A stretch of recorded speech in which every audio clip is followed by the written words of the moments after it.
नमस्कार मित्रांनो, वृश्चिक राशीच्या प्रत्येक व्यक्तीने आजचा हा व्हिडिओ शेवटपर्यंत नक्की पहा. कारण ऑगस्ट महिन्याचा पहिला आठवडा तुमच्या आयुष्यात असा एक संकेत घेऊन येत आहे जो अनेकांचे नशीब बदलू शकतो. पण त्याचवेळी काही लोकांसाठी हा काळ कठीण परीक्षेचाही ठरू शकतो. आज आपण बोलणार आहोत ऑगस्ट महिन्याच्या पहिल्या आठवड्याबद्दल. या आठवड्यात तुमच्या आयुष्यात नेमके कोणते बदल घडू शकतात, कोणत्या दिवशी सावध राहणे आवश्यक आहे, कोणत्या व्यक्तीवर सहज विश्वास ठेवू नये, आणि शेवटी मी सांगणार आहे एक छोटासा आध्यात्मिक उपाय जो अनेक जण दुर्लक्ष करतात, पण श्रद्धेने केल्यास मनाला स्थैर्य मिळू शकते. म्हणून हा व्हिडिओ शेवटपर्यंत नक्की पहा. आणि जर तुम्ही वृश्चिक राशीचे असाल किंवा तुमच्या घरातील कोणी व्यक्ती वृश्चिक राशीचे असेल तर ही माहिती त्यांच्यापर्यंत नक्कीच पोहोचवा. मित्रांनो, ऑगस्ट महिन्याचा पहिला आठवडा वृश्चिक राशीच्या व्यक्तींसाठी मिश्र संकेत घेऊन येतो. एका बाजूला नवीन संधी तुमच्या दारात येताना दिसतील, तर दुसऱ्या बाजूला काही निर्णय अत्यंत विचारपूर्वक घ्यावे लागतील. विशेष म्हणजे या आठवड्यात तुमच्या आयुष्यात अशी एखादी घटना घडू शकते ज्याची तुम्ही अनेक दिवसांपासून वाट पाहत आहात. पण इथेच एक मोठी अट आहे. घाई, राग आणि अति आत्मविश्वास हे 3 शब्द या आठवड्यात तुमच्यासाठी अडचणी निर्माण करू शकतात. म्हणून प्रत्येक निर्णय शांत मनाने घ्या. आता एक अनपेक्षित संकेत. या आठवड्यात अचानक एखादा फोन, जुना मित्र किंवा एखादी विसरलेली व्यक्ती पुन्हा तुमच्या आयुष्यात येऊ शकते. हा योग काहींसाठी आनंदाचा असेल तर काहींसाठी जुन्या आठवणी पुन्हा जाग्या करणारा ठरू शकतो. यामुळे भावनिक निर्णय घेऊ नका. जे दिसते ते नेहमीच पूर्ण सत्य असेलच असे नाही. आर्थिक स्थिती. पैशांच्या बाबतीत हा आठवडा स्थिर राहू शकतो.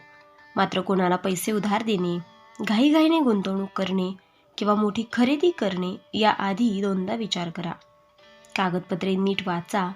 एक लहानशी चूक पुढे मोठा त्रास देऊ शकते. आता नोकरी आणि व्यवसाय.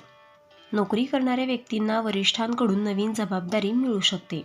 सुरुवातीला ती कठीण वाटेल, पण हाच अनुभव पुढे तुमच्यासाठी फायदेशीर ठरू शकतो. व्यवसाय करणाऱ्यांनी भागीदारी करताना विशेष काळजी घ्यावी. कोणाच्याही गोड बोलण्यावर लगेच विश्वास ठेवू नका. नातेसंबंध. घरात एखादा छोटासा गैरसमज होण्याची शक्यता आहे. मोठ्यांचा आदर करा. लहान गोष्टी वाढू देऊ नका. तुमचा एक शांत शब्द, एक प्रेमळ संवाद मोठा वाद टाळू शकतो. प्रेम संबंधात असणाऱ्यांनी संयम ठेवणे आवश्यक आहे. रागाच्या भरात बोललेले शब्द नात्याला दुखावू शकतात. आता आरोग्य पाहूयात. या आठवड्यात झोपेची कमतरता, ताण आणि थकवा जाणवू शकतो. वेळेवर जेवण करा, भरपूर पाणी प्या आणि शक्य असल्यास दररोज काही मिनिटे ध्यान करा. सर्वात महत्त्वाचा संकेत मित्रांनो, आता मी सांगणार आहे असा संकेत जो अनेक वृश्चिक राशीचे लोक दुर्लक्ष करतात. या आठवड्यात तुमच्या आयुष्यात एखादी छोटी घटना घडेल. सुरुवातीला ती सामान्य वाटेल, पण पुढील काही दिवसांत त्याच घटनेचे महत्त्व तुम्हाला समजू लागेल.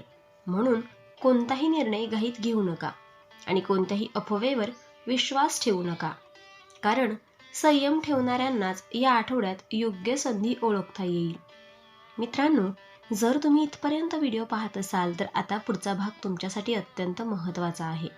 कारण या आठवड्यातील काही संकेत सुरुवातीला अगदी साधे वाटतील, पण त्यांचा परिणाम पुढील काही दिवसांवर होऊ शकतो. त्यामुळे प्रत्येक गोष्ट शांतपणे आणि समजून घ्या. आता करिअरमधील बदलाची चाहूल. वृश्चिक राशीच्या अनेक व्यक्तींना या आठवड्यात कामाची नवीन जबाबदारी मिळू शकते. सुरुवातीला वाटेल हे काम माझ्याकडून होईल का, पण याच क्षणी तुमचा आत्मविश्वास तुमची सर्वात मोठी ताकद ठरेल.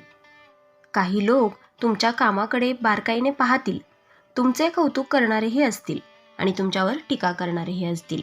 म्हणून इतरांच्या मतांपेक्षा तुमच्या कामावर लक्ष केंद्रित करा. आता सावधान. प्रत्येक सल्ला योग्य असेलच असे नाही. या आठवड्यात एखादी व्यक्ती तुमच्या भल्यासाठी सल्ला देत असल्यासारखे वाटू शकते, पण प्रत्येक सल्ला तुमच्यासाठी योग्य असेलच असेही नाही. म्हणून कोणताही मोठा निर्णय घेण्यापूर्वी स्वतः विचार करा, तथ्य तपासा आणि गरज वाटल्यास विश्वासू व्यक्तीचा सल्ला घ्या. आर्थिक बाबतीत संयम. जर तुम्ही नवीन गुंतवणुकीचा विचार करत असाल तर सर्व माहिती समजून घेतल्याशिवाय निर्णय घेऊ नका. मोठे आश्वासन देणाऱ्या योजनांकडे आकर्षित होण्यापेक्षा वास्तववादी विचार करा. लहान बचतही भविष्यात मोठा आधार ठरू शकतो. या आठवड्यात खर्चावर नियंत्रण ठेवणे फायदेशीर ठरेल. मित्र आणि ओळखी. एखादा जुना मित्र पुन्हा संपर्क साधू शकतो. ही भेट आनंददायी ठरू शकते. मात्र जुन्या गैरसमजांबद्दल बोलताना शब्द जपून वापरा. प्रत्येक नाते पुन्हा जुळेलच असे नाही आणि प्रत्येक दूर गेलेली व्यक्ती चुकीचीच होती असेही नाही. कुटुंब आणि प्रेम. घरातील वातावरण शांत ठेवण्याची जबाबदारी कदाचित तुमच्यावर येईल. एखाद्या छोट्या विषयावर मतभेद होऊ शकतात. रागाने उत्तर दिल्यास परिस्थिती गुंतागुंतीची होऊ शकते. शांत संवाद अनेक समस्या सोडवू शकतो. प्रेम संबंधात असलेल्यांनी एकमेकांवर विश्वास ठेवणे अधिक महत्त्वाचे ठरेल. मन आणि आरोग्य. या आठवड्यात मानसिक थकवा जाणवून देईल. मोबाईल, काम आणि धावपळ यामधून थोडा वेळ स्वतःसाठी काढा. हलका व्यायाम, पुरेशी झोप आणि संतुलित आहार याकडे लक्ष द्या. शरीर आणि मन दोन्हींची काळजी घेणे तितकेच महत्त्वाचे आहे. आता आध्यात्मिक प्रेरणा. काही लोकांना या आठवड्यात मंदिरात जाण्याची, जप करण्याची किंवा शांतपणे प्रार्थना करण्याची इच्छा होऊ शकते. श्रद्धा प्रत्येकाची वैयक्तिक असते. जर तुम्ही नियमित प्रार्थना करत असाल तर ती मनाला स्थिरता देण्यास मदत करू शकते. आता आध्यात्मिक आधार. जर मन खूप अस्थिर वाटत असेल तर काही मिनिटे शांत बसून प्रार्थना करा. तुमच्या श्रद्धेनुसार नामस्मरण, ध्यान किंवा सकारात्मक चिंतन मनाला स्थिरता देऊ शकते. अडचणी कायमच्या नसतात. त्यांना सामोरे जाण्याची ताकद वाढवणे हे अधिक महत्त्वाचे असते. आता आठवड्याच्या अखेरीस काही वृश्चिक राशीच्या व्यक्तींना एखादी चांगली बातमीही मिळू शकते. काहींना एखादे अपूर्ण काम पुढे नेण्याची संधी मिळू शकते, तर काहींना स्वतःच्या क्षमतेवर नव्याने विश्वास वाटू शकतो. प्रत्येकाचा अनुभव वेगळा असतो, म्हणून इतरांशी तुलना करण्याऐवजी स्वतःच्या प्रवासावर लक्ष केंद्रित करा. आत्तापर्यंत आपण या आठवड्यातील नातेसंबंध, मनातील भावना आणि महत्त्वाचे संकेत पाहिले.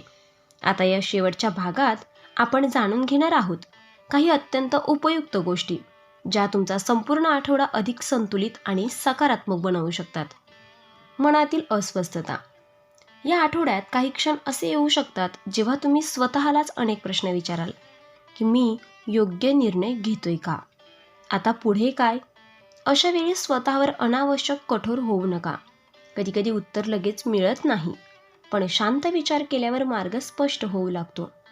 आता अनुकूल दिवस कोणते असू शकतात? या आठवड्यात काही दिवस तुलनेने अधिक अनुकूल वाटू शकतात, विशेषतः जेव्हा मन शांत असेल आणि निर्णय घाईत घेतले जाणार नाहीत. ते दिवस तुमच्यासाठी अधिक फलदायी ठरू शकतात. महत्त्वाचे काम, संवाद किंवा नवीन सुरुवात करण्यासाठी शांत आणि स्थिर मन असलेला दिवस निवडा. घाईघाईने योग्य वेळ निवडणे अधिक महत्त्वाचे आहे. आता एक महत्त्वाचा इशारा. कोणत्या सवयी बदलल्यास फायदा होऊ शकतो? मित्रांनो, या आठवड्यात ऐकीव गोष्टींवर किंवा अपूर्ण माहितीनुसार निष्कर्ष काढणे टाळा. कोणाबद्दल काही ऐकले म्हणून ते पूर्ण सत्य आहे असेही समजू नका. थोडी पडताळणी, थोडा संयम आणि थोडा विचार हे 3 गुण तुम्हाला अनेक गैरसमजांपासून दूर ठेवू शकतात. या आठवड्यात एक छोटी सवय तुमच्यावर मोठा फरक घडवू शकते. प्रत्येक गोष्टीवर लगेच प्रतिक्रिया देणे टाळा. ऐकून घेण्याची सवय वाढवा आणि निर्णय घेण्याआधी थोडा वेळ स्वतःला द्या. कधीकधी शांत राहणे हेच सर्वात मोठे उत्तर असते. तुमची ऊर्जा योग्य ठिकाणी वापरा, अनावश्यक वादांमध्ये नाही. आता आध्यात्मिक आधार. जर मन खूप अस्थिर वाटत असेल तर काही मिनिटे शांत बसून प्रार्थना करा. तुमच्या श्रद्धेनुसार नामस्मरण, ध्यान किंवा सकारात्मक चिंतन मनाला स्थिरता देऊ शकते. अडचणी कायमच्या नसतात. त्यांना सामोरे जाण्याची ताकद वाढवणे हे अधिक महत्त्वाचे असते. आठवड्याचा शेवट सकारात्मक कसा कराल? आठवड्याच्या शेवटी स्वतःसाठी थोडा वेळ काढा. फोड, गोंधळ आणि ताण यापासून थोडे दूर राहा आणि स्वतःशी संवाद साधा. मी या आठवड्यात काय शिकलो? मी कुठे सुधारणा करू शकतो? असं आत्मपरीक्षणाचा क्षण तुम्हाला पुढील आठवड्यासाठी अधिक मजबूत बनवेल. आणि आठवड्याच्या अखेरीस काही वृश्चिक राशीच्या व्यक्तींना एखादी चांगली बातमी मिळू शकते. काहींना एखादे अपूर्ण काम पुढे नेण्याची संधी मिळू शकते, तर काहींना स्वतःच्या क्षमतेवर नव्याने विश्वास वाटू शकतो. प्रत्येकाचा अनुभव वेगळा असतो, म्हणून इतरांशी तुलना करण्याऐवजी स्वतःच्या प्रवासावर लक्ष केंद्रित करा. एक साधा आध्यात्मिक उपाय: जर मनात अस्थिरता वाटत असेल तर दररोज सकाळी किंवा संध्याकाळी काही मिनिटे शांत बसा. दीप प्रज्वलित करा आणि मनात फक्त एकच विचार ठेवा: माझे विचार शांत, स्पष्ट आणि सकारात्मक होत आहेत. हा छोटासा सराव तुमच्या मनाला स्थिरता देऊ शकतो. आता शेवटचा अंतिम संदेश: हा आठवडा वृश्चिक राशीसाठी शिकण्याचा, समजून घेण्याचा आणि स्वतःला सुधारण्याचा आहे. बाहेरील परिस्थितीपेक्षा तुमची अंतर्गत शांतता अधिक महत्त्वाची आहे. कारण जेव्हा मन स्थिर असते तेव्हा योग्य निर्णय आपोआप स्पष्ट होतात. आता शेवटचा आशीर्वाद: जर तुम्ही इथपर्यंत व्हिडिओ पाहिला असेल तर मनापासून एकच गोष्ट लक्षात ठेवा: शांत मन हेच सर्वात मोठे सामर्थ्य आहे. तर मित्रांनो, आपण इथपर्यंत व्हिडिओ पाहिला असेल तर कमेंट बॉक्समध्ये जय श्री स्वामी समर्थ अवश्य लिहा. आणि आपण डिस्क्रिप्शनमध्ये अंगठी आणि लॉकेट देखील सुचवले आहेत. त्याचे खूप प्रभावी रिझल्ट आहेत. खूप राशीच्या जातकांनी याचा उपयोग केला आहे आणि त्यांना याचा फरक देखील पडला आहे. तरी आपण एकदा वापरून पहा, कारण यामुळे शनिदेव महाराज तुमच्यावर कृपादृष्टी ठेवतील. आणि जर तुम्ही सुद्धा या राशीचे असाल तर कमेंट बॉक्समध्ये जय शनिदेव नक्की लिहा आणि ही सकारात्मक ऊर्जा इतर राशींच्या लोकांपर्यंत पोचवा. व्हिडिओ आवडला असेल तर लाईक करा, शेअर करा आणि चॅनलला सबस्क्राईब करून बेल आयकॉन दाबा, कारण येणारा व्हिडिओ तुमच्या आयुष्यातील आणखीन एक मोठा बदल घेऊन येणार आहे. देव तुमचं भलं करो. धन्यवाद.